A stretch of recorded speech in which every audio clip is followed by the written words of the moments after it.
Oh, that looks good, Dave. Looks very good. Our favourite. You can't beat sausage, bacon, egg sandwiches. You know, we are cooking some different things, but this is on a nice cold winter's day.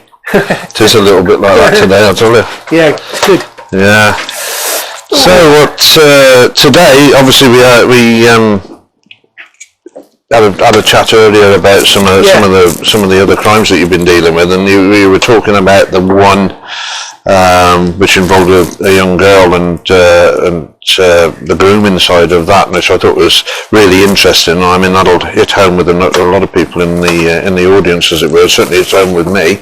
So, it's probably it definitely is worth sharing that story, I think, because it's a lot of people can learn some lessons from this. Yeah, and we're talking about a very dangerous offender called Andrew Hall. This is back in 2005. Andrew Hall, he lived locally in Worcester.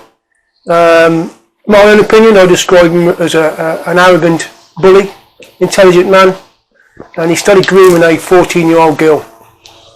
And I have no doubt that had the opportunity arisen, he would have had sex with her. Fortunately and sensibly, eventually the girl told her mum, who contacted us, and we got involved in that. And Andrew Hall was locked up and arrested for grooming offences on this girl, and charged with the offence. And he denied it completely. The trial was set, and about a fortnight before the trial, two people purporting to be police officers knocked on the door of the mother of the girl.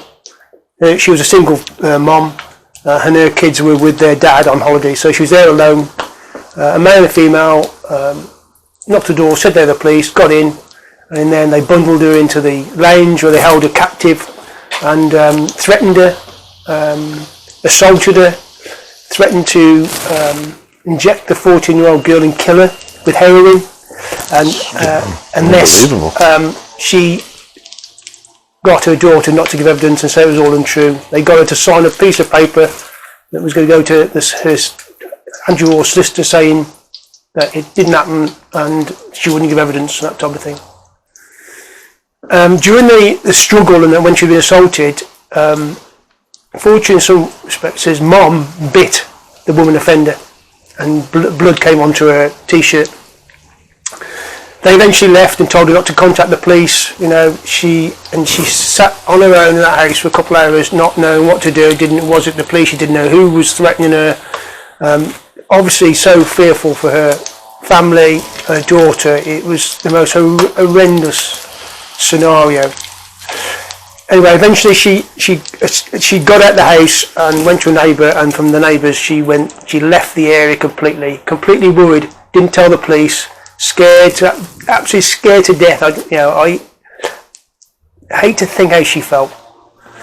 A couple of days later, I think after some advice, she did phone the police and contacted us, and I sent some officers down to see her, and we quickly established what had happened, and we put the family into witness protection, which was quite a big operation. It sounds easy to do. It's a big thing to do. Yeah, I mean, I can imagine. I mean, I won't ask you too many questions about witness protection because I'm thinking, there's a lot of secretive, understandably, it needs to be kept really low-key and quiet. So I won't delve into too many questions around that. So we put them into witness protection. We were monitoring phone calls. We know that Mom was receiving phone calls from a number. We obviously suspected Andrew Hall behind it, got to be, because, it was him who was going to benefit. Some incidents of criminal nature have been going on towards Mom over some of the weeks before. Tyres were slashed and those type of things, and phone calls. And as a result of it, Mom put up a security camera with a light at the house. And so when these two people, this man and female purporting to be police officers, we got a good picture of them. They look up at the camera and we can see them. We don't know who they are. So I speak to BBC Crime Watch, and they agreed, and we did a reconstruction. They did a fantastic job, and I had lots of help from the community, and put this reconstruction together. And out it went. within 10 Just minutes. going to put a little bit of bacon. Yeah. Within 10 minutes, we identified, or somebody rang in and said who that was, the bloke. Right, really? He had previous convictions for violence, and within a short time, we made some arrangements, identified him, located him, and he was in custody. We didn't know who the female was, and what we did have now was a full profile DNA sample from the blood. Yeah. So whoever, we could always identify categorically.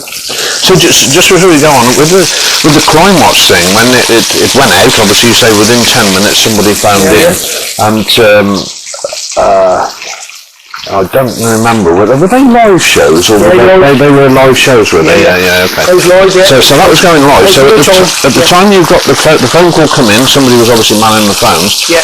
What happens then behind the scenes then? Does somebody, you've got somebody, does that immediately click in a chain of what happens is everybody is on the phones on Crime Watch, so although you've got your own particular thing right there, every man's the phones, and then information comes in, and periodically there's a catch-up. So I was told by the team, the Crime Watch team, right, somebody's rung in, and this is the name of the person. Yeah. So then I go, right, really good, listen to it, look at the information, I'm happy, it's absolutely genuine thing. I then make contact back with my officers back in Worcester. We've got some officers back here in Worcester waiting. Yeah. And they go out and identify and find him, arrest him. So that's how it happened, really dynamically, really. Right. You're just going to make it So happen. it was literally that night, yeah. Oh, yeah, it all happened that night. Yeah, that's a great result. That's right. That just shows you the power of television, media, social media, you name it. Yeah, that's yeah.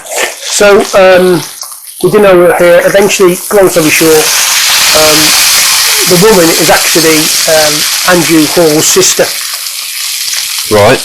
We go arrest her, we take a DNA sample from her, matches profile, and that's it, they're all charged. And then having known that, we then go arrest Andrew Hall. He's in prison at the moment, doing 15 months for grooming. So we have arrangements, he comes out of prison, we interview him, denies it, and then with all the evidence, we've got phone evidence, all the connections, and quite a compelling case, to be honest. Yeah. And hang on, I'm just going to take some of these sausages out. Yeah, and, just while you're talking. Do you want to cut a little bit of bread, man? Yeah. They're all charged with perverting the course of justice and conspiracy to,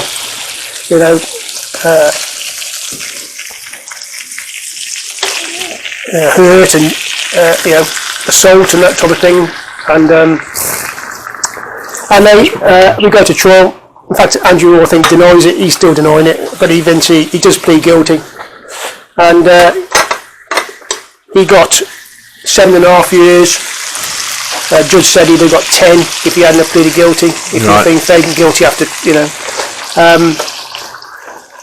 his sister got 4, and the other bloke got 5. Interesting enough, whilst in prison, we had some intelligence come out. Andrew Hall was actually trying to recruit somebody to have me kidnapped and assaulted. Right. So that was after he'd come out of prison? But whilst he's in prison. Oh, whilst he was in prison. He was trying to recruit people in prison to, that's the sort of person he was. That intelligence come out. We got to aware of it. When he came out, when he was eventually released on licence, he was obviously a sex offender, and he had an offender manager, and we shared with him that we knew of his intentions, really. Against me. But no, that's fine. It is just. I will have some eggs, mate. Yeah, I'm just thinking about them. It's. We might as well do. Do you want to just put them in there, mate? No, we'll worry about how we get them out in a moment. What we'll do is, I'll I did some work with when I first retired from the police. I went to do some work for rape and sexual abuse support centre, and there was some specialist support advisors, advocates who deal with children. And you'll be surprised actually how young some children are being supported through sexual abuse. It's quite. It's good this happened, but it's quite. I mean, upsetting, really. Yeah, it certainly is. I mean, I've got obviously children, grandchildren growing up. That falls within the sort of age group and categories that you're talking about. And I mean, it just I didn't bear thinking about what's out there, really. To that. I mean, how do people really go about coping that? And what is it that the society and maybe the police, I don't know whether it falls under what you do in the police, but in terms of the support after for that young lady, what happens? Yeah, well, there is. We're very fortunate that things have moved on support-wise, and there is all around the country rape and sexual abuse support centres. And I've done lots of support work, and a lot of people never report it, to the police, and a great majority. And that's what we can. I think we could do a whole episode on sexual abuse and the effects it has on people all the way through their life. It's got to be. I mean, just. Because just even, I've been very lucky that nothing like that has happened to me or my family to this at this moment in time anyway, but you just never know what's around the corner, do you? And you never know how you would react as an individual, how you would deal with it. And you always probably think you would deal with it differently to what you actually would.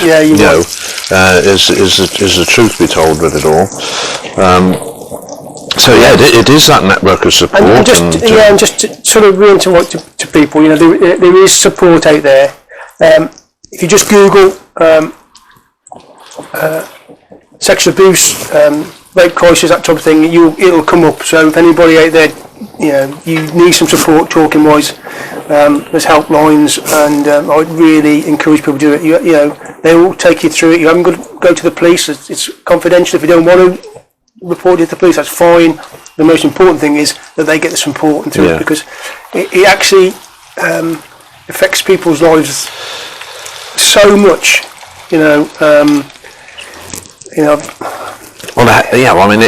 How do you? Statement, actually, that is. Yeah, I was going to say, how do you ever cope or come to terms with things like that? It's. We are pretty resilient as human beings, I think, generally speaking, but certain things would stay with you forever, wouldn't they? Sexual assaults and sexual crime is completely different in many respects. And the courts are getting better, the criminal justice system is getting better, but it's nowhere near, in my opinion, dealing with it adequately and properly. And that's, I'll see if I can get I'll invite some lawyers on as well, and we can talk about these things. I think it'd be worth people knowing that. So, what would your thoughts be? And I know we haven't pre-discussed this or anything like that, so putting you on the spot in many ways. But what would your thoughts be? Because you hear out there about people are nervous of going and talking to the police about this sort of thing because they don't get taken seriously, and or such things like that. Obviously, I know you personally, so I know you definitely would, and I know this is something that would be very dear to your heart. But how does that? What's your feeling with that generally? I think. I know why people don't report sexual crime to the police, because lots of reasons really. There's not just one. It can be embarrassment, guilt. It can be. I have to say, with victims, survivors of sexual abuse, there's always a guilt. They always believe it's their fault. I can assure you it's not, and you try and get over it. It's difficult. So it's not like if your house has been burgled or your car's been nicked, you're not too bothered about telling people, are you? No. The car's been nicked. No. But sexual crime is so much more personal, and guilt, embarrassment. And the actual offenders, I guess, prey on that element of it, don't they? Because it's and almost try and put the blame or the onus onto the absolutely. And it is difficult, consensual. We'll talk about some quite serious in future episodes. One particular a rapist who I dealt with. But the thing is as well, there is support out there for people if they need it. Go online, get yourself supported, because that's the main thing, and the counselling and that sort of thing. Just put a bit of a sandwich together over here, mate. Yeah. And, do you want to just push that back and take a bit of a... there is support out there, and you haven't got to report to the police, and there is. Here again, I'm always a bugger for procedures because that's the way our industry works. It doesn't.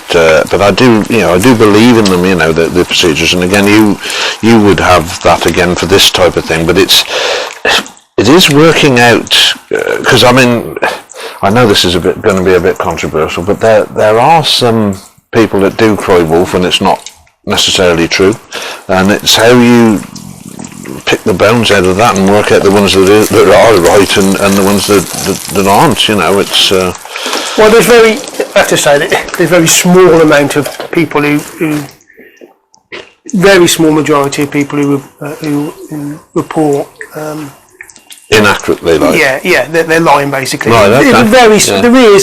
I understand that, and I understand those issues, but there's a small amount.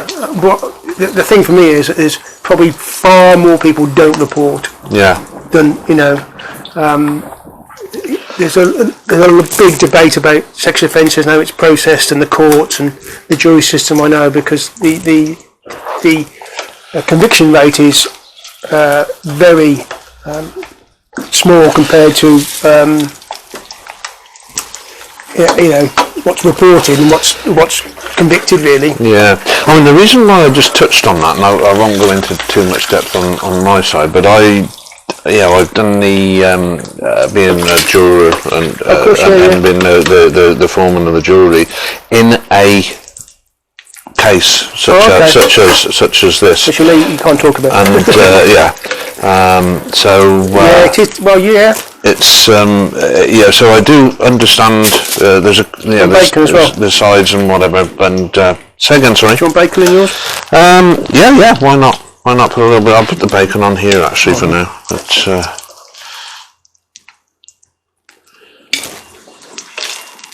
you can't beat a bit of bacon and egg, can you? No, you can't. That's a bit of traditional scram, as they call it. I'll tell you what. Well, I think what we're going to do is enjoy our sandwich, and I hope you listened carefully to what Andy was saying there, particularly about the support that's available to everybody, and we'll look forward to seeing you next time. So we'll get somebody, a